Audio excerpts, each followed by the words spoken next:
Shalom. First and foremost, I want to give all praises and glory to Yahweh, Bashem, Yahushai, Bashem, Makakwadash. Double honors to the elders of GMS Ruel. Peace, salutations, like Akim on the four corners, pushing the truth and sincerity. Peace be unto you. Shalom. I want to get into some of the events that's going on right now. You have the Straits of Hormuz that is closed, but it sounds like the America's trying to do their best to keep it open to stabilize the prices of oil. They've been tapping into oil reserves. I think they said 31 countries tapped into the emergency oil reserve to help stabilize the oil market, but it sounds like it hasn't helped. Somebody in Iran could have been the new supreme leader, making a statement on the behalf of himself, but sending it through somebody else. I forget exactly what it was, but they said basically prepare for $200 barrels of oil soon. I can't imagine paying twice as much as I'm paying right now. The world can't sustain all the events and things that's going on right now. I mean this is getting crazy. 21% of the oil in the world goes through the Straits of Hormuz.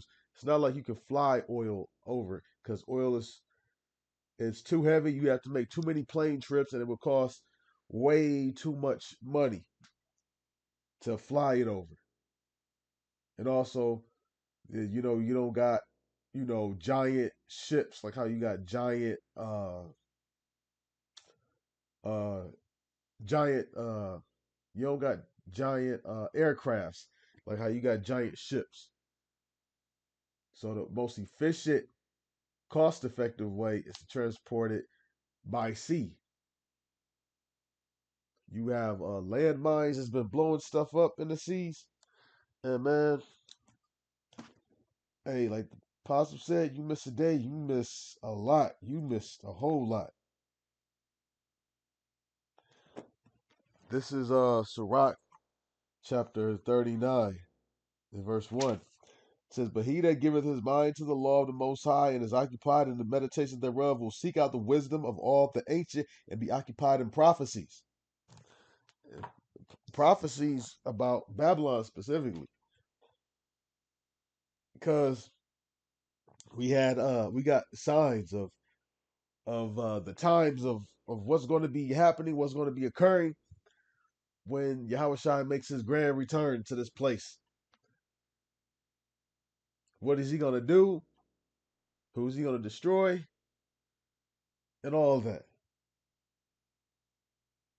So you keeping your eye anticipating.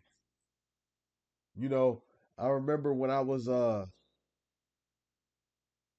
younger, we all knew when Christmas was. We got our Christmas presents. We were expecting that day. We were waiting for that day. We seeing our parents wrap stuff up. We peeking in there, seeing what we got, stuff like that. You know, so it's that level of anticipation. Now we don't know exactly when Yahushua is arriving, but we're anticipating the same way. Like the this is going to be the greatest entrance ever. You ever seen wrestling when The Rock comes back, or Stone Cold comes back, or John Cena, or more modern references? Yeah, CM Punk, uh, Roman Reigns. When these people come back, the crowd goes crazy and goes nuts. Well, there's going to be people that's going to be happy, and there's going to be people that's going to be happy, and then they realize, oh shoot, it's not for saving me. And there's going to be people that be like, damn, they're going to be fighting against Yahushua and the fleet of angels. So the things that's going on right now, you're occupied in prophecies, and you're occupied in current events. news. That's what you're going to be doing. There's always something that's developing that's going to give you an idea of what's about to happen next.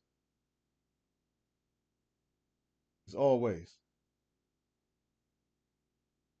Allegedly, the supreme leader, uh, Majapad, I don't know how to pronounce it, uh, Khomeini or Kayamini or whatever his name is. First, it was reported that he got killed. Now it's being reported that he's been appointed the new supreme leader, and he might be disfigured but alive from that specific attack. So right now, the most recent news that I'm just seeing as of today, as I'm recording this, is that they offered a $10 million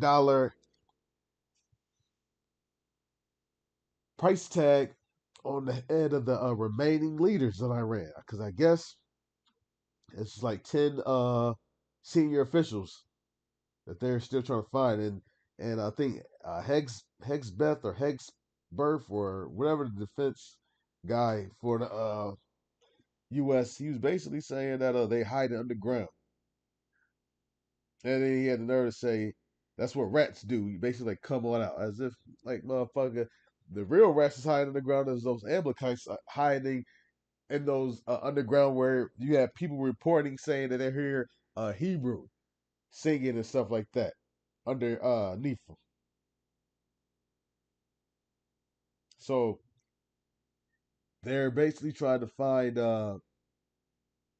basically Iran leaders,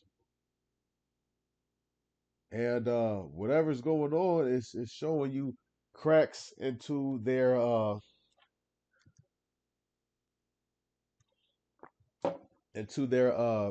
espionage and their ability to find and locate.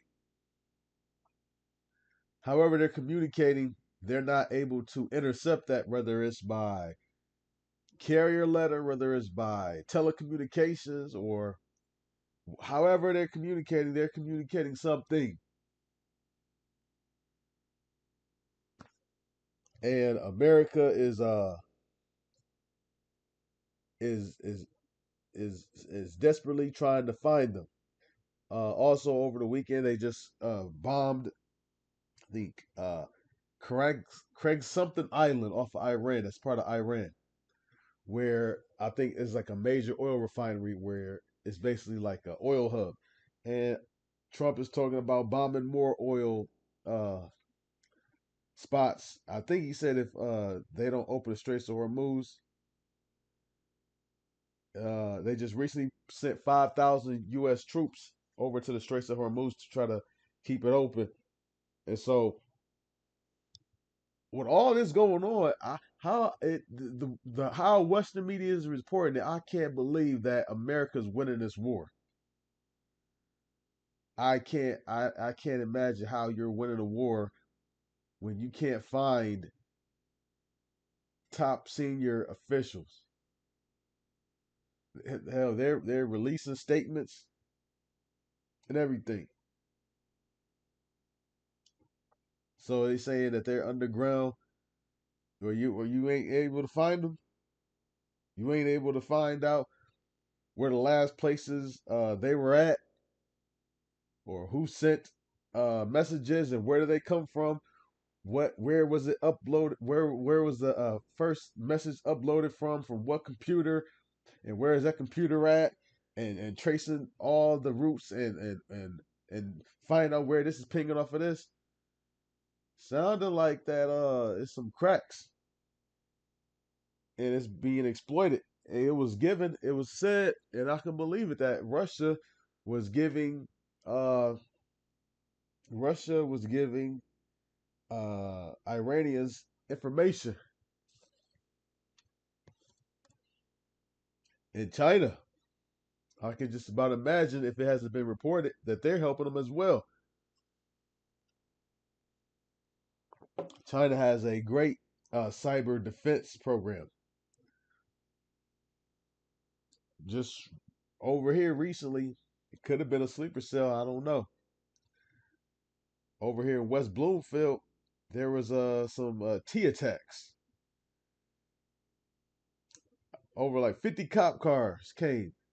This guy basically ran into uh, a rat infested synagogue or school, and he got the letting off. Hey, I don't know if that's associated with what's going on or he's just fed up. He's acting solo, but they raided his house and everything. But things are ramping up, and expect for it to get worse and worse and worse. You don't just you don't just bomb another country and take out their top leader and then actively put bounties on the remaining leaders that exist and think that you're just going to go home and eat pumpkin pie. No, America right now can't leave. America cannot leave because right now they don't have boots on the ground like that in Iran. I'm sure they got some like private boots and some agents stuff like that, but they aren't conducting major military operations on the land to where they have uh, bases and stuff like that and army tents and tanks and they're being deployed and stuff like that. So if they were to leave after just bombing this place, then that gives Iran time to re up. Boots on the ground is to get control of the government and everything like that. So boots on the ground is necessary. So I they just America has swatted a hornet's nest. That's what they did. They thought that all right, I smacked the hornet's nest and I can knock it down. You smacked the hornet's nest, didn't knock it down. All of a sudden now all the bees are aware, and you getting your ass stung, and Israel is too. So that's what's going on right now. America cannot leave. The sleeper cells that's going on. They said that there's sleeper cells being activated. I can imagine that. I can pretty much believe that. I can see it. So America gotta stay over there at this point. They were saying this world could be over in about 3 or 4 weeks. I don't see it. I don't see it at all. What is happening? At the end of February, February 28th, here he is, March 15th. I don't see an ending in sight. But meanwhile, Western media declare, oh, we bombed this. Their Navy is gone. Their Air Force is gone. We got control over the skies. They've been completely decimated. We won the war and claiming victory and all this stuff like this. But you seem very, very concerned. Very concerned about stopping. Iran is still launching missiles. Where are they launching these missiles from? Because missiles got to be launched from a silo. So apparently you are not aware of these silos that they're being launched from. Because it's not like a whole convoy is driving, 30 miles and then they're launching. No. Their technology could at least see that. It would have to be silos coming from places that they didn't know about, underestimating what's going on in Iran and walked into themselves kind of like how Vietnam. So keep your eyes glued to this TV, man. Hey man, it's looking lovely and it's looking very promising. Our salvation is very, very soon, and stay prayed up. And on that note, I want to give all praise and glory to Yahweh Bashem Yahushai, Bashem Kakudash. Double honors to the elders of GMS Rule well. Peace, salutations, and shalom.